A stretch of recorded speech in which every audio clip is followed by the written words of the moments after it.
All right, so first of all, any homework questions you guys would like to see me do? Not yet. Okay. I haven't even had a chance to look at them. Yeah, okay. So it's only 3 though, due Friday, right?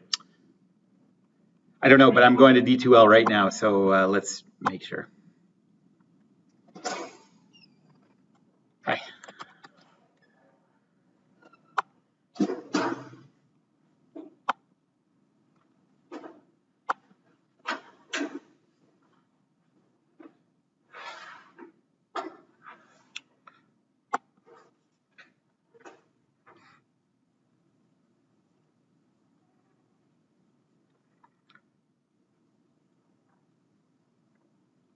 Yeah, yep, just differential equation, differential first law. Okay, well, one thing I want to show you before I get into doing some problems and stuff is where the tables are and what these tables look like. I mentioned them last time. So if you go to content, there's a section for tables, and they're all just photos and scans of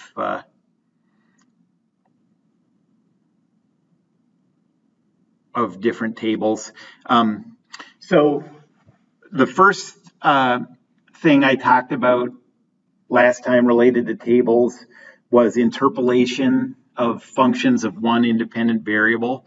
And that's going to be useful when you're dealing with saturation tables. So let's look at what these saturation tables look like. So for water, you have one indexed by temperature and one indexed by pressure. And so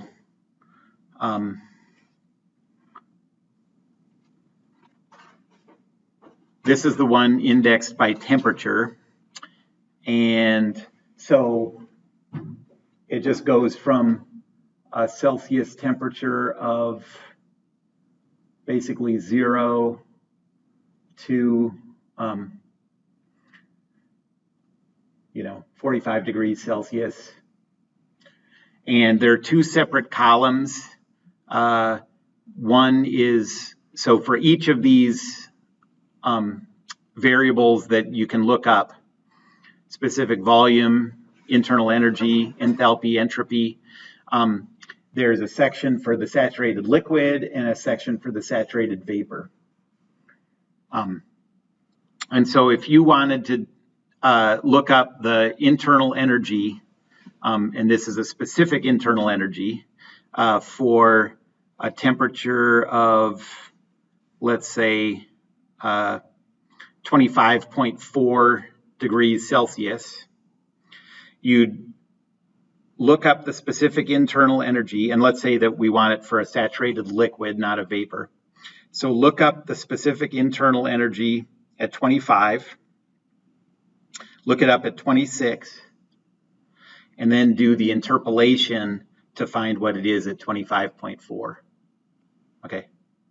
So that's what the saturation tables look like. If you're not at saturation, so for example, here's a compressed liquid table for water. It's broken up into sections, and each section is pressure. So let's say you want to look up a value, a property at a pressure of 40 bar and a temperature of 51 degrees. Well, now you have 2 different independent variables that you have to interpolate. So you'd look it up for 25 bar at 40 and 80 degrees. Write those 2 down. Look it up at 50 bar at 40 and 80 degrees. Write those 2 down, and then go through the process of a 2-dimensional interpolation. I'll talk about doing that today. But I just wanted you to see sort of the format of these tables. And we have these tables for a few common substances, some different refrigerants, ammonia, and then lots of stuff about water.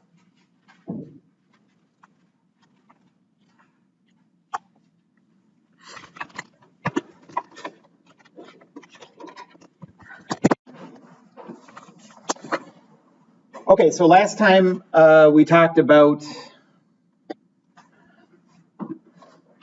interpolation.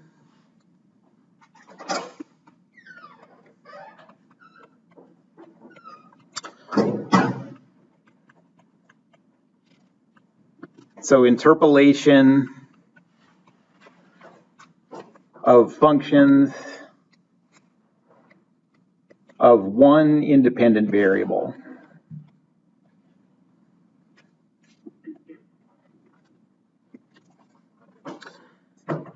And the formula for that is that this approximation is the function at the lower value plus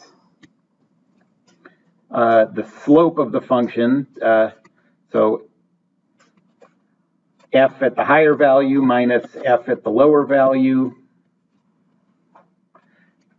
divided by the higher value minus the lower value of the independent variable, and then times delta x, where this delta x,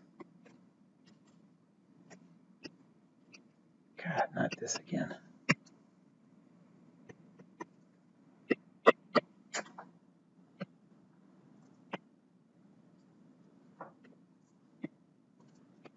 Where that delta x is the x that you're trying to approximate minus the lower of those two values. I did it for just a mathematical function last time, so let's see what it looks like if you're doing it for a property, doing it for something you'd look up in a table.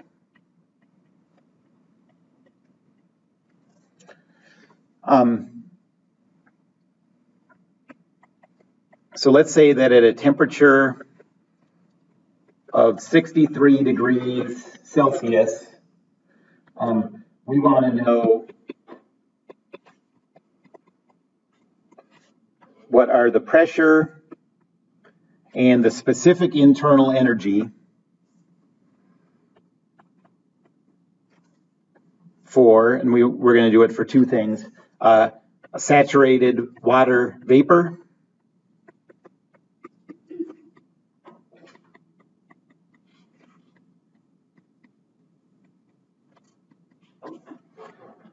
and second, a saturated compressed, it's not compressed, but a saturated liquid water.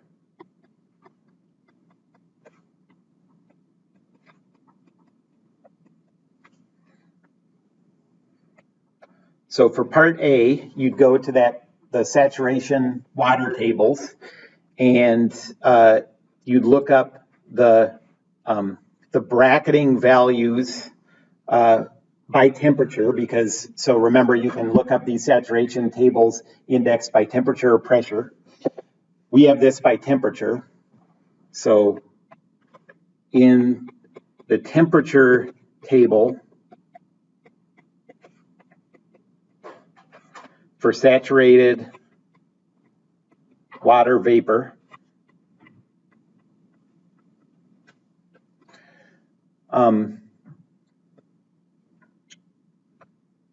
at 60 degrees Celsius, we know that the pressure, so we're just reading these values off, the pressure is 0.1994 bar, and the specific internal energy is 2456.6 kilojoules per kilogram. So those are the values that we're reading out of the table. Well, we don't want it at 60 degrees Celsius. We want it at 63. So we also, that's the lower bracketing value of the temperature we want. The higher one, they have a temperature given at 65 degrees Celsius.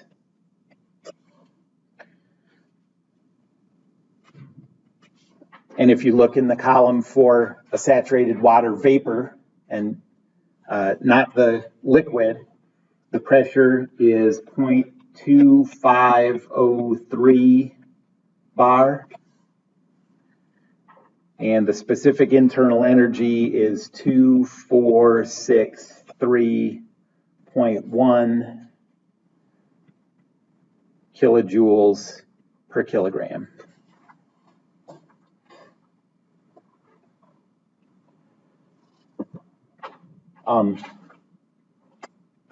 So the pressure at 63 degrees Celsius, we're going to approximate as 0.1994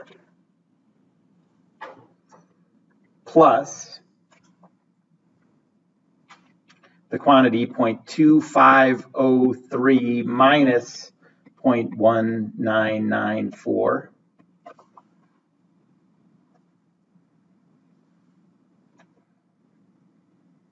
divided by the bounds for the independent variable, which is temperature, so 65 minus 60. And then times the delta x, which is 63 minus 60.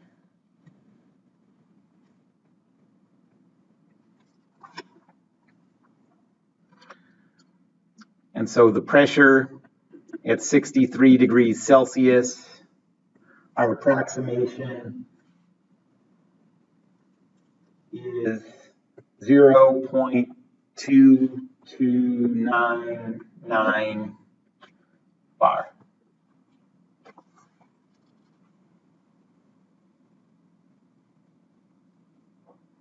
So this is what you'll have to do basically anytime you use the saturation tables.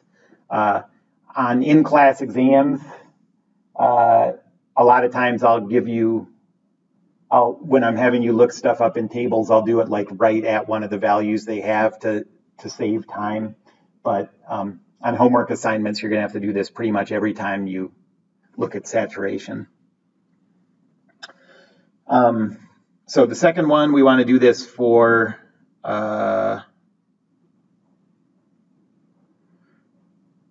energy.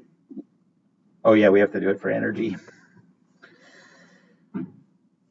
So the specific internal energy at 63 degrees Celsius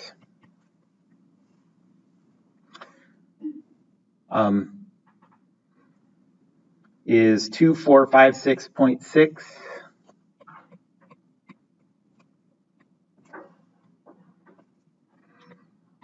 plus 2463.1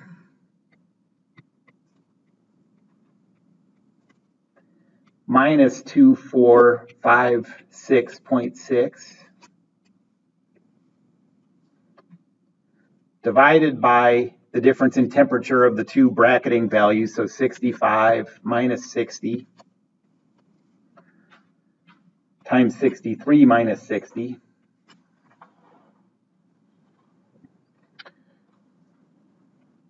And you get a specific internal energy at 63 degrees. This is not exact, it's an approximation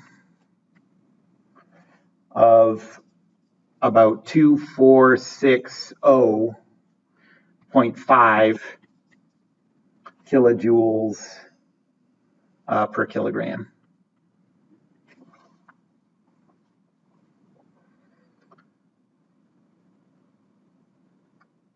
To do this with a saturated liquid water, you go through the exact same steps, except you look up these values in the other column of the table. It's the same table, but there's a column that says saturated liquid water, and so you get those values off of that, and then do the interpolation. Let me just do one of those with the new values. So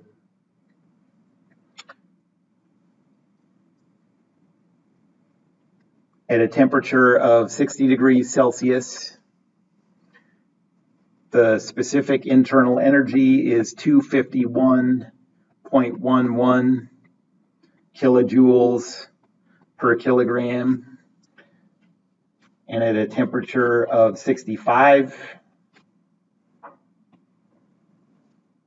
degrees Celsius. You have a specific internal energy of 270. This is going to drive me crazy. 272.02 kilojoules per kilogram. Well, let me do the calculation and then I'll talk more about it. So the specific internal energy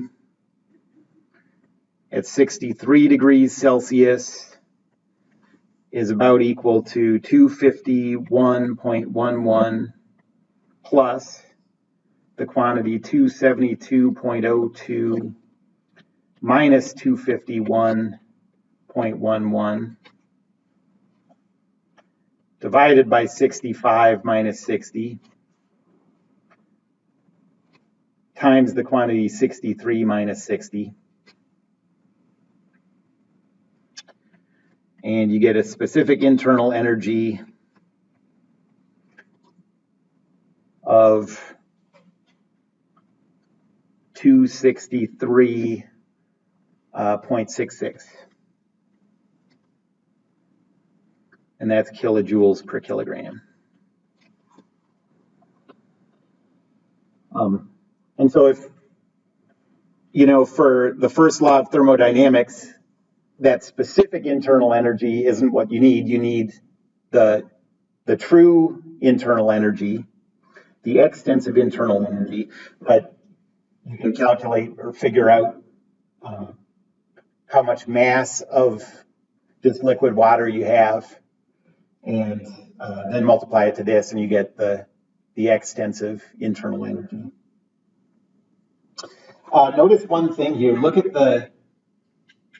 at the amazing amount of latent heat that you have in water comparing. So this is water at the same temperatures and pressures. Okay, so same temperatures and pressures, but one is all steam at that temperature and one is all liquid at that temperature. So 2,500 kilojoules per kilogram versus 260 kilojoules per kilogram. That's the amount of energy that it takes without raising the temperature of the water at all to just go from liquid to steam, to liquid to vapor. Wait, that only is the first one or second one, did you say? This 263 is the liquid water. Compare that to 2,500 for the vapor water. Okay. And the difference between those two is what's called the latent heat. That's the amount of energy you have to add to that water. Yeah, and that's, and so, yes, exactly. And so, yep, exactly. And so, so if you have saturated water vapor, steam, you have all that energy stored in it that isn't showing up at all in the temperature. And that means that it's easy to give that energy back away when you need to. And so that's a lot of very useful energy. I have one other question. Yeah. For enthalpy, it's defined as a change in energy plus the work. Yeah, not the work. It's just volume dependent. Yeah, I think if you want to sort of roughly, I'm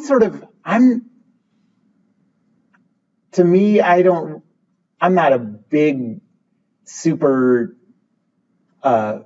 fan of the need to figure out like sort of the meaning of it. I think of it as sort of like a mathematical artifact. It's just something that comes up in calculations pretty often. Like holds free energy and gives free energy. Yeah. Yes. Okay. I'm also just looking at it for why it's different than the energy in this case. Oh yeah. Well, just due to the specific volumes being different. Want to go into on the table?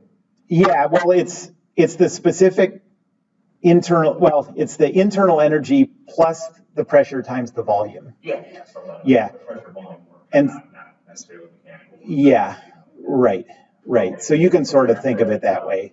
That specific volume is changing between conditions on the table that change, gives you that change in enthalpy. Yeah, I've seen people describe it as sort of like the internal energy plus the energy it would take to make space for it. Yep, yep. But I think of it really as just kind of like a mathematical thing that comes up, and so it's useful to have. You know? For calculations, for exactly. whatever value you want from the table. Exactly. Okay, well, for the saturation tables, that's all we need for interpolation. But when we have compressed liquid or superheated vapor, our properties are always functions of two independent variables, and so this way of interpolating is not enough. So now we have to talk about interpolation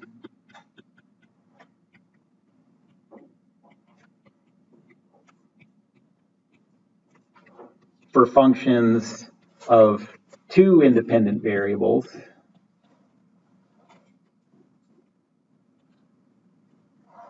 And these are the things that we're going to use for compressed liquid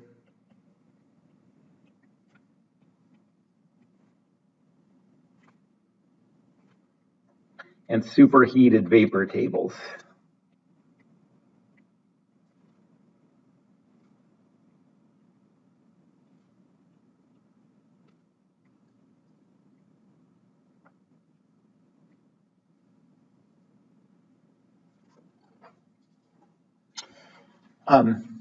Okay, so to try to understand what this means, so now this is our space of independent variables.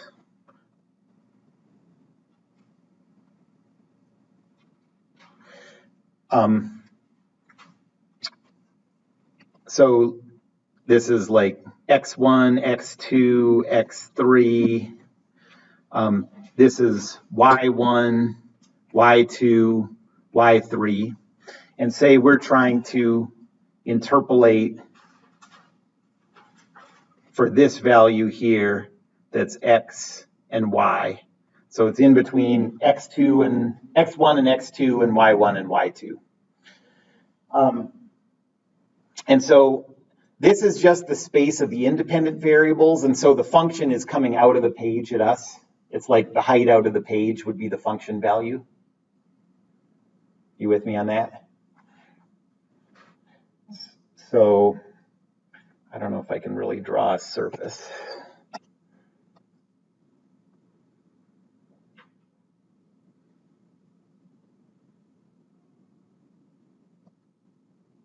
So that's a surface, okay? And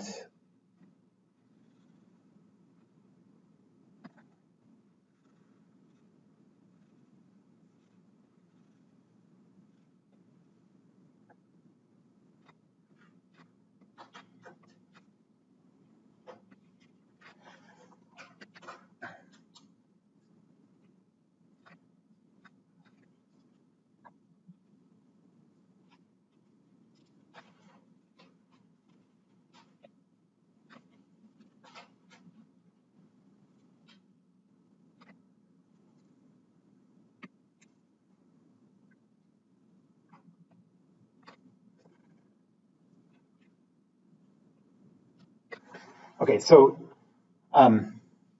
this grid over on the left side is the grid on the right side, okay? And every point on that grid has a function value associated with it. And the function value is the height of that surface.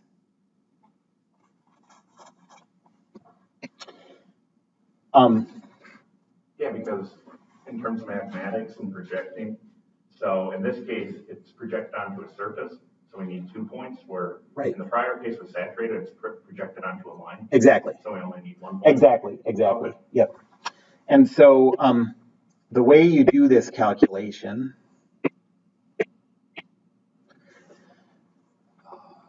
I'm not going to make it through this semester like this.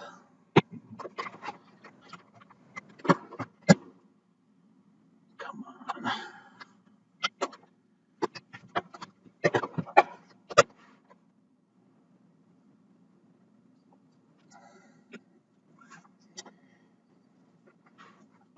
Okay, so to approximate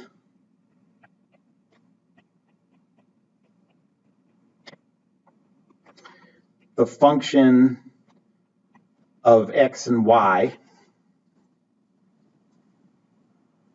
you have to start by knowing these four bounding values. F at x1, y1,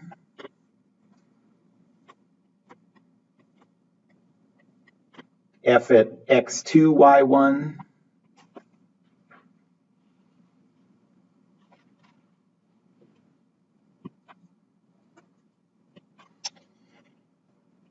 F at x1, y2,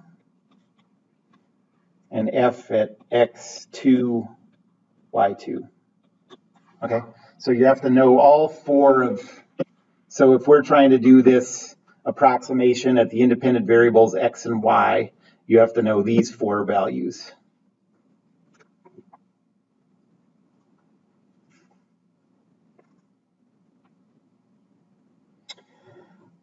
And then you're going to do it as a series of 3 interpolations.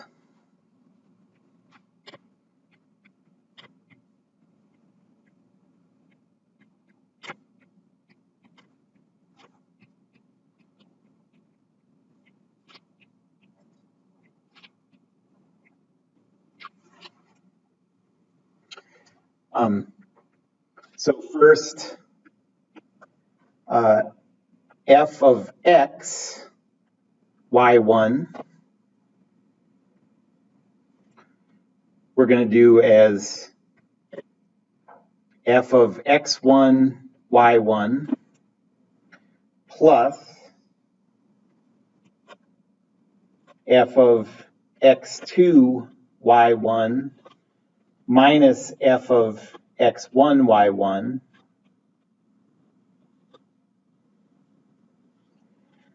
divided by x2 minus x1 times delta x, which is x minus x1. So first we'll interpolate on the first variable.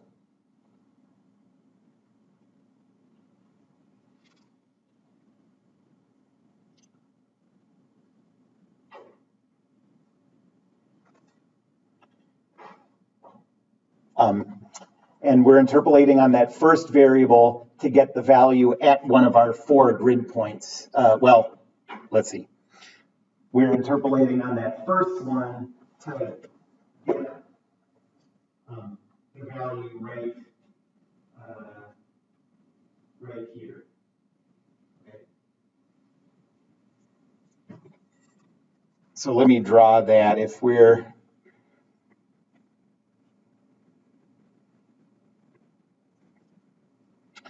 So this is, this one would be x1, y1. This is x2, y1. x1, y2. And x2, y2. And this is where we're trying to approximate the value. Then what we just did was come up with an approximation of that green dot.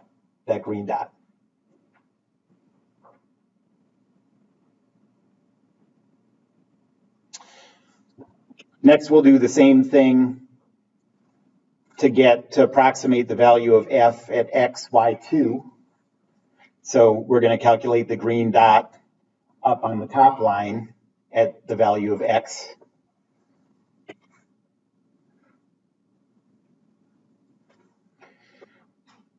So f of x, y2, we're going to approximate as f of x1, y2 plus f of x2, y2 minus f of x1, y2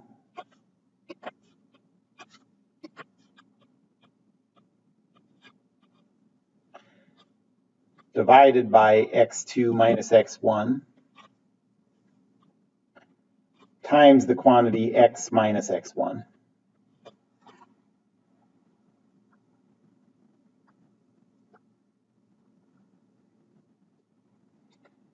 And so this time, what we've done is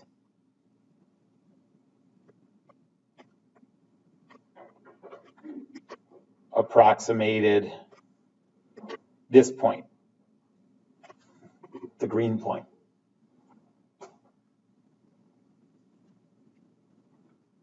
And then the last thing we have to do is do the interpolation between the two last values that we approximated. So finally, f of x, y is equal to f of x, y1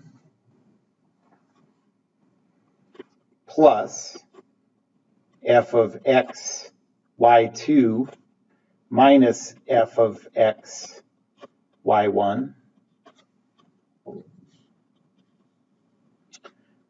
divided by y2 minus y1 times the quantity y minus y1.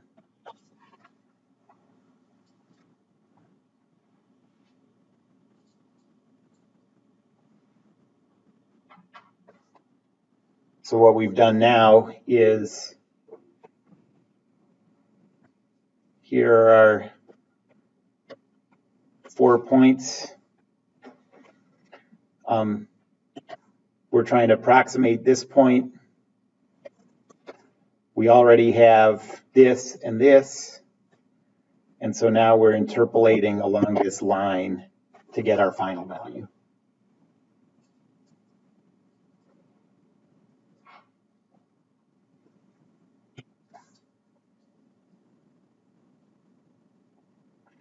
So let's see this work. Anybody have any questions before I go to an example? An interpolation with two independent variables is just three separate interpolations treating it like one independent variable. Okay.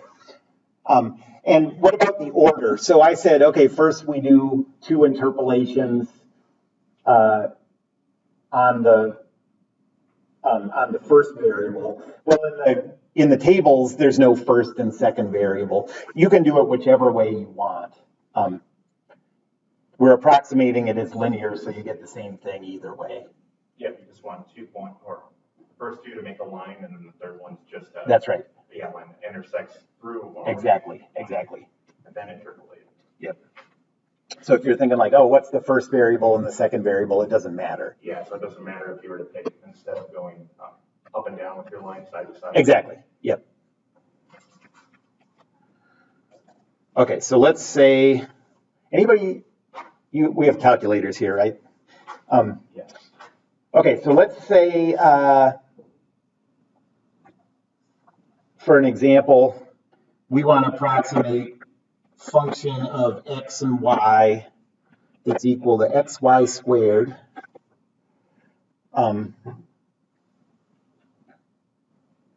And we want to do it at x equals 2, y equals 2. And let's say we're given that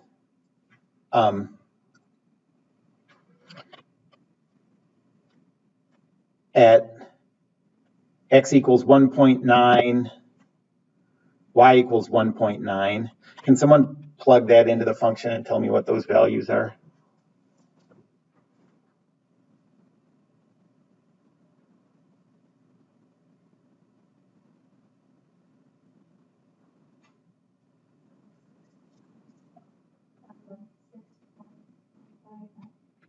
$859. I'll call it 86.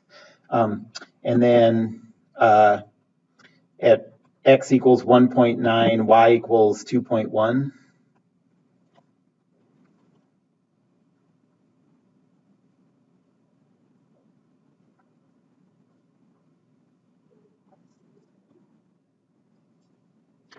7, 9. Okay, and then x equals 2.1 and y equals 1.9. 7.5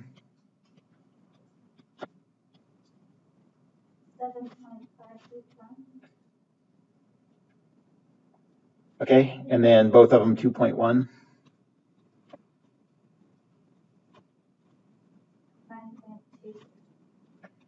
9.26. Okay, so those are our 4 values, and we're going to interpolate to find x equals 2, y equals 2. So first, f of 2, 1.9,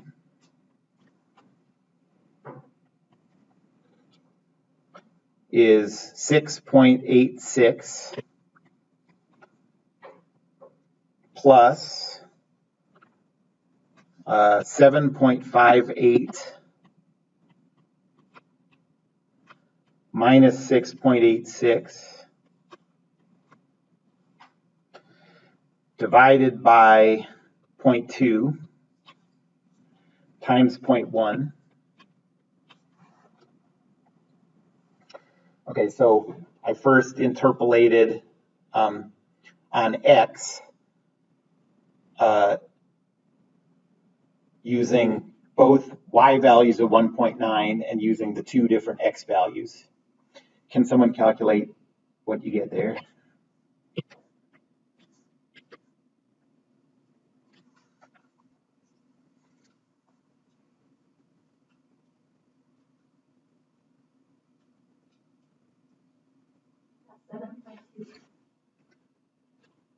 Okay, 0.22.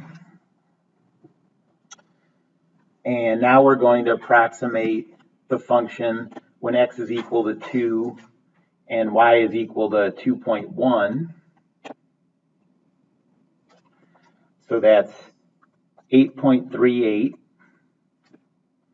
plus 9.26 minus 8.38 divided by 0.2 times 0.1. And what do you get for that?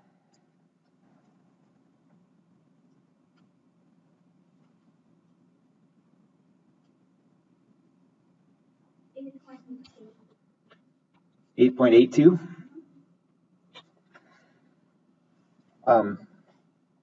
And now finally interpolate to approximate f at 2, so we have 7.22 plus 8.82 minus 7.22 divided by 0.2 times 0.1.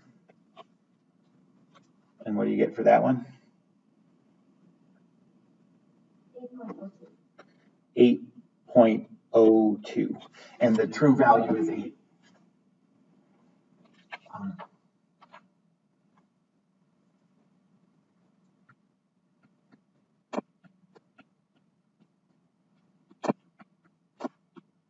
We got a really good approximation there because we chose our nearby points to be really close. And the closer you are, the better that approximation is. When you're using the tables, there's nothing you can do about that. You get the values they give you.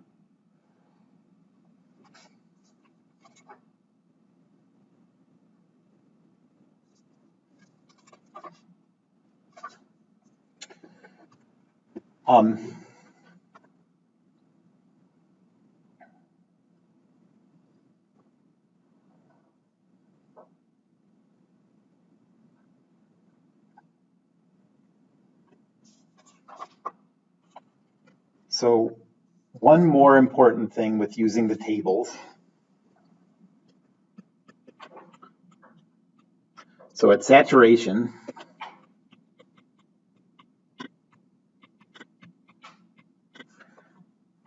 let's say it's saturation, pressure, and temperature.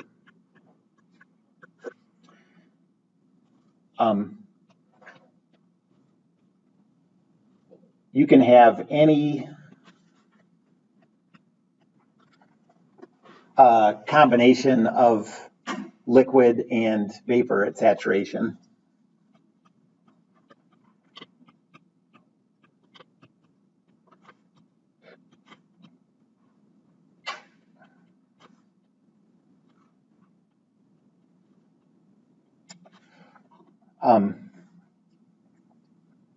The quality,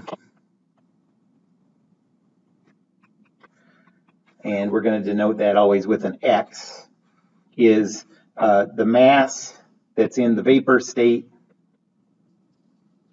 divided by the total mass, so the mass that's vapor plus the mass that's liquid.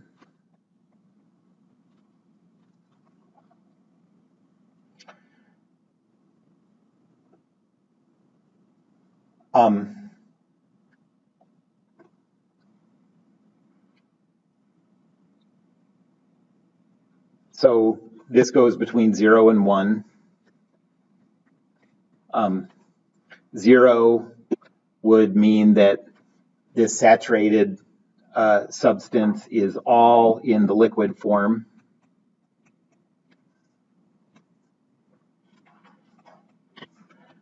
And a quality of 1 means that it's all in the vapor form.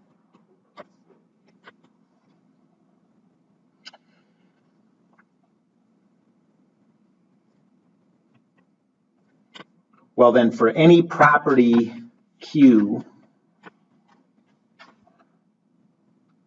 lowercase q, Q total is equal to 1 minus the quality times Q for the liquid value, for the liquid property, plus X times Q for the vapor property.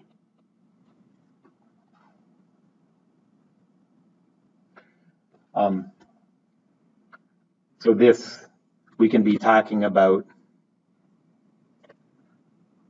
specific volume, specific internal energy, or later on enthalpy, entropy.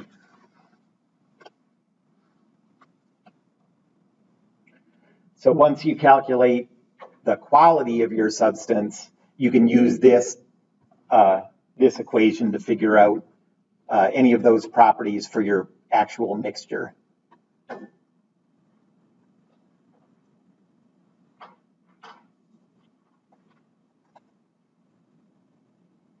Okay, so let's do an example.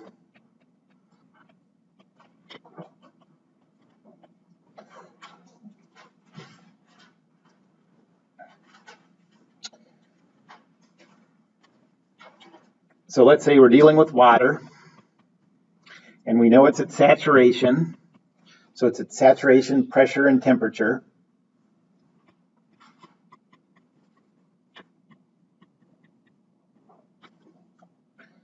And we're given that the pressure is 5 bar. And we can calculate that the specific volume is 0.15 cubic meters per kilogram.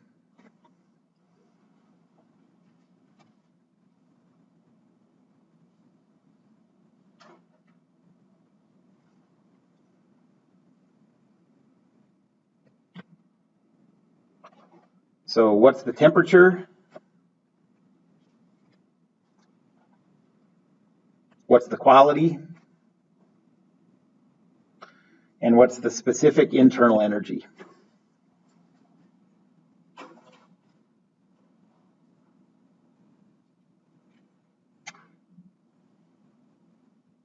Okay, so if the water's at saturation, then we know that a pressure specifies a temperature.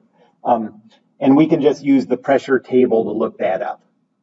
So since you're given the pressure, you just go to the pressure table for water saturation. And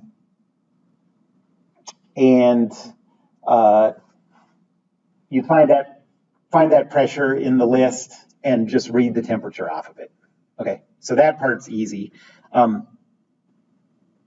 Which is 151.9 degrees Celsius? Yes, Okay. exactly, yep. So from the pressure table,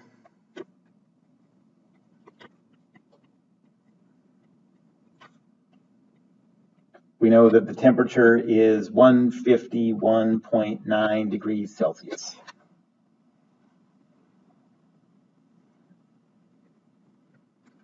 Okay, so now what about the quality? Well, we know that the specific volume is 0.15. And we know that the specific volume has to satisfy that equation that I gave you for all of these properties with the, with the general properties. So we can say that 0.15 is equal to the quantity 1 minus x times the specific volume for liquid water at that saturation point. Okay, so if you look in that pressure table for saturated water, you can read that for the liquid, that value is 1.0926 times 10 to the minus third. I'm doing all this in just SI units. So let me look that up real quick.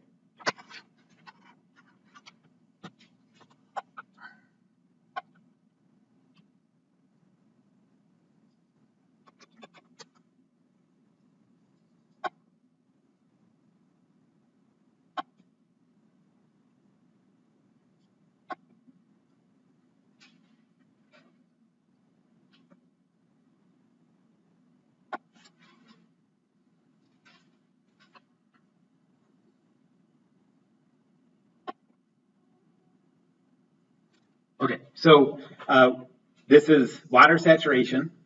We want to look it up by pressure. We know we're dealing with a pressure of 5 bar.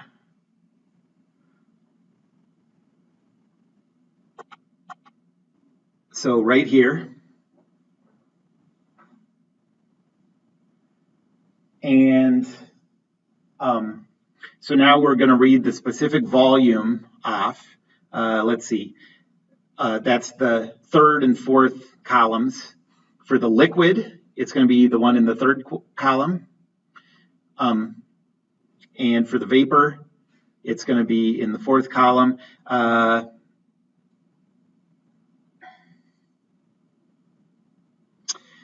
Notice that these values, it's a little confusing how it's written. It says it's the specific volume times 10 to the third. That means that this value that's given here is times 10 to the third, which means that the value you want to use is 1.0926 times 10 to the minus third. Do you understand what I'm talking about there? That's a very confusing way for them to write that, but it's saying that the actual value they're multiplying by 1,000 to get this. Yeah, because the density is that different between right. Liquid and exactly. Yeah, exactly. So we got for the saturated liquid, we got 1.0926 times 10 to the minus third. For the saturated vapor, we got 0.3749.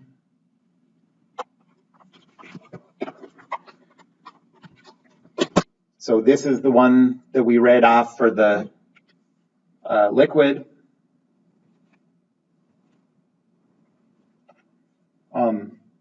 For the vapor, it's 0.3749.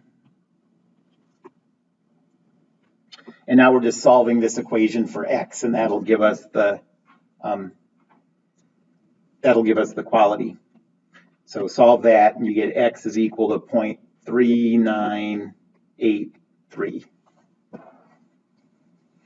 So that means by mass, 39.83% of our substance, of our water, is steam. and 60% about is liquid water. And it's all at the same pressure and temperature because it's saturation.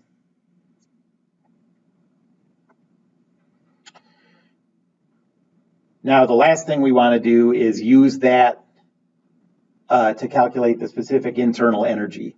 Now that we have the quality, we can do that for any property. Okay, so if we look these values up for the liquid,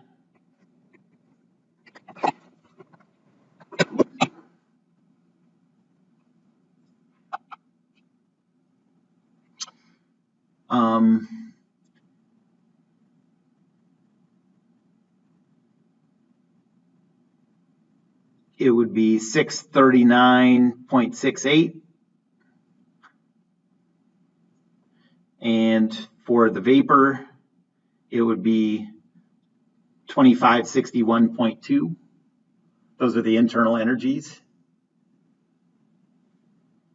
Everyone follow me on that?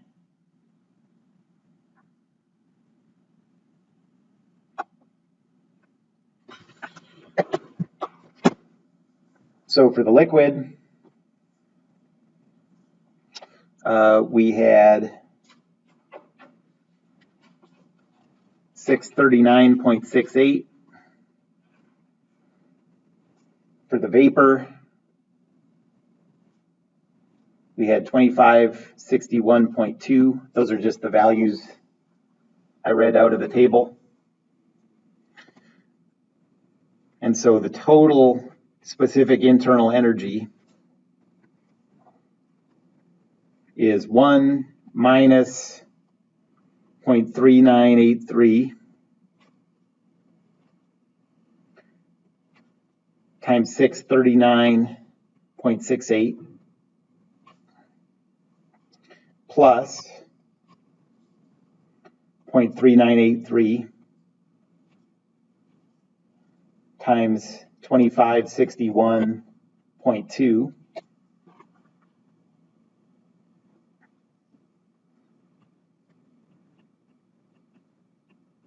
and you get a total specific internal energy of 1405 point, I think that's 02 kilojoules per kilogram.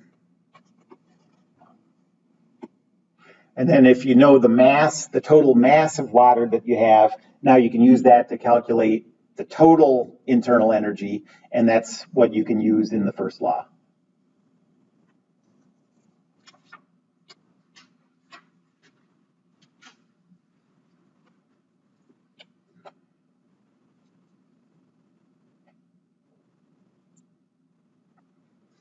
Any questions about that?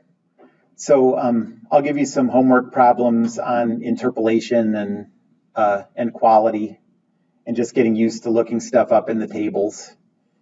And then next time, start this next time. We'll get into 3 new quantities.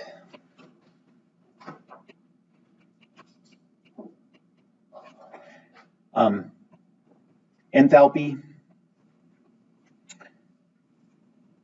and CV and CP. So this is enthalpy that's going to be an important thing when we start talking about control volumes.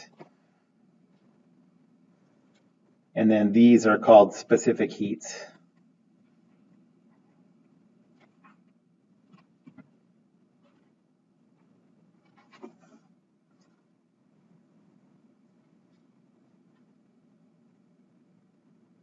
Okay, that's it. So I have this short quiz for you to take, and then we're done.